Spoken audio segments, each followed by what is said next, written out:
Maraming salamat po sa ating mga viewers, subscribers. Kinagagalak ko po na magpasalamat sa inyo sa inyong pagtangkilik sa ating channel. At ngayon naman ay gagawa po tayo ng DIY cabinet. Umpisahan natin mula sa pagtabas o sa pagsabas ng mga plywood. Let's go!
Assemble na tayo, guys.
Ipako na natin ang backboard, guys, para eskwalado na siya.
Hindi ito sponsored, guys. Nagkataon lang na ito ang available na pandikit.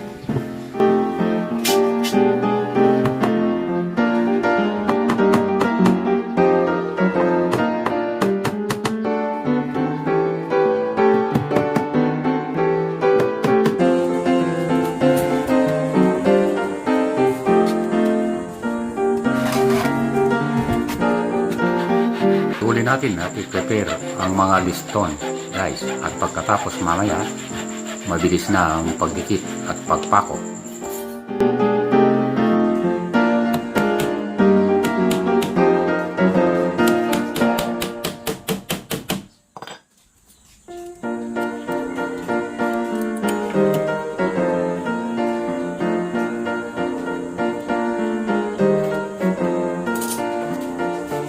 Isang magandang tips guys, gumamit ng lagaring bakal sa mga maliliit na liston para pino ang kanyang pagkaputol at lapat na lapat.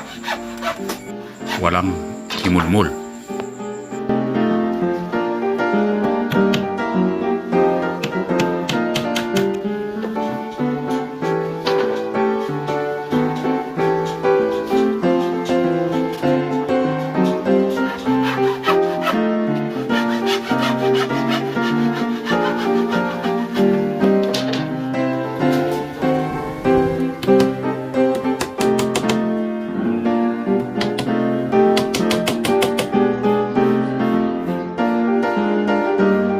Ngayon naman, lagyan na natin ng pandikit ang mga liston guys at ipako na permanente.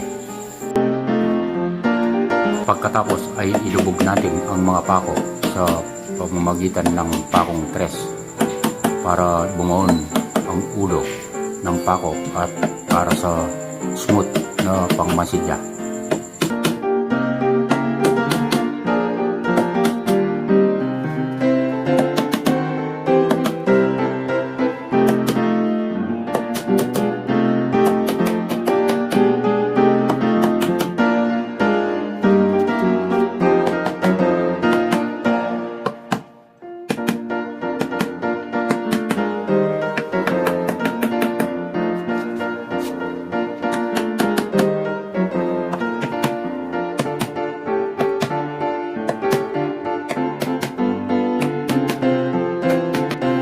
At kung makapal ang kahoy, hindi kayang makuha sa biya, ay ating katamin.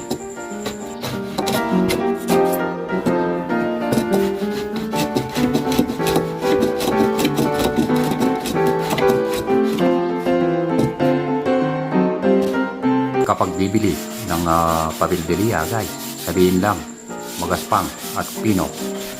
Automatic bibigyan kayo ng mga numbers na magaspang at pinong-pino pang finishing.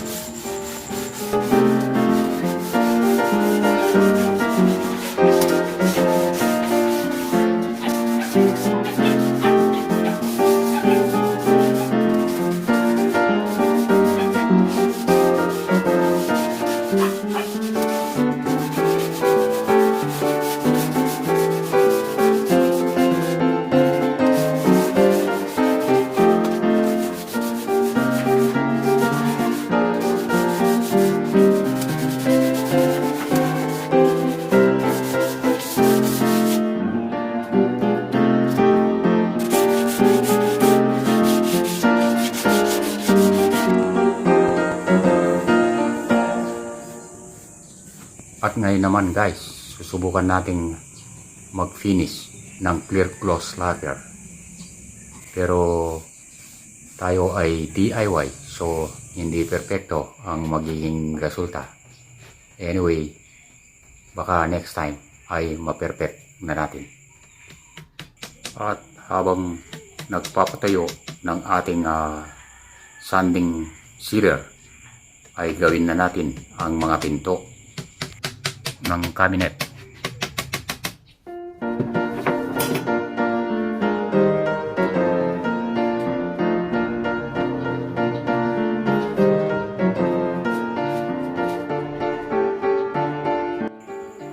At ating barenayin, butasan ang mga para sa concealed hinges.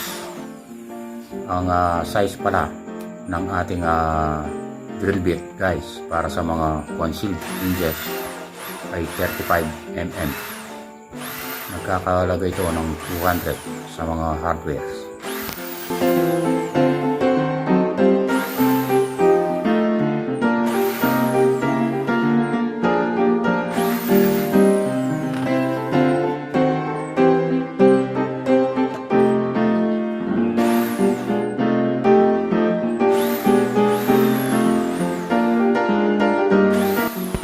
Dahan-dahan lang ang pagbutas guys, baka ma-over ay lumusot ang ating drill bit.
Pwede nating gamitin ng electric drill or electric screwdriver or mano-manong screwdriver.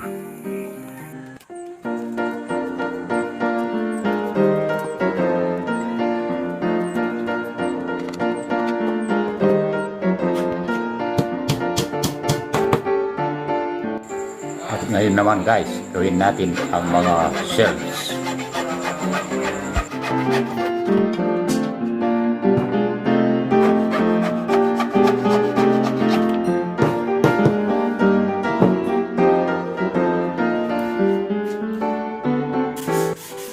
At pagkatapos guys ay ating liyain para ma-prepare din sa ating lagger. I-shortcut na natin guys, eto na siya. At pagkatapos ng mga shelves ay tapos na tayo para matapos na rin ang ating plan.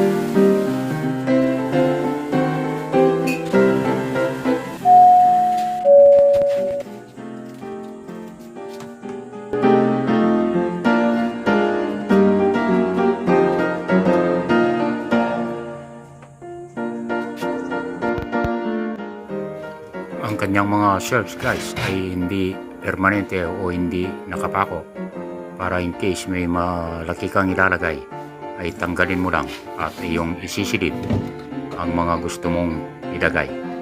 Ganyan ka-flexible ang ating ginawa. Thank you for watching.